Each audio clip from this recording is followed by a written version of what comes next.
Oh, walang sunog ha? Sadyang pasiklab lang talaga ang mga cook dito sa Pampanga. Sadya raw talagang pinapaapoy para takaw atensyon.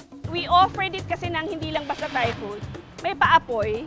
Alam mo yan, there's a showmanship. Sa pagluluto ng Thai food, kailangang high heat ang lutuan.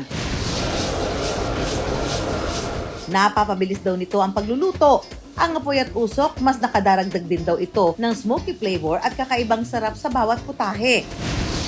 Pasiklab!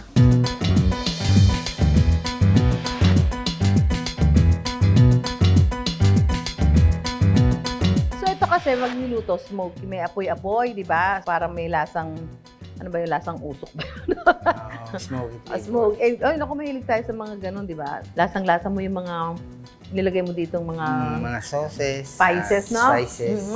Ang magpartner sa negosyo at totoong buhay na si Gilbert at Sol, dinala ang mga pagkain Thai o mula Thailand sa Pampanga. Yung concept ng Thai Dayusoy is inspired nung Thai street food. 2 taon daw silang nanatili sa Thailand at nakahiligan ang mga pagkain doon. Pag sinabi mong Thai food, sobrang dami ng aroma, spices, mayaman, masyadong mayaman. Pero at the same time, kahit sa dami ng spices niya, ang mura niya. Resort manager noon si Sol sa Thailand, samantalang si Gilbert, cook sa isang Thai restaurant. Kinuha siya as head chef. Sila nagturo sa kanya how to do the pad thai. Hindi lang basta luto, pati yung mga base ng pagkain. So lahat ng Thai food, doon niya na-master. Para na rin daw nag-Thailand dahil authentic ang lasa ng bawat putahe. Ang sauces at paste na gamit nila galing pang Bangkok, Thailand. Isa na rito ang Tom Yum paste.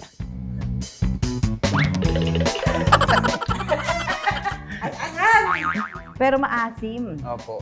Kasi sa tom yum, ginagamit siya, parang sinigang siya talaga sa Pilipino. Maasim na may konting alat pero parang ang sarap. Pero nananaig yung asim sa kanya, no? Ang paste na ito ang nagpapasarap daw sa Tom Yum.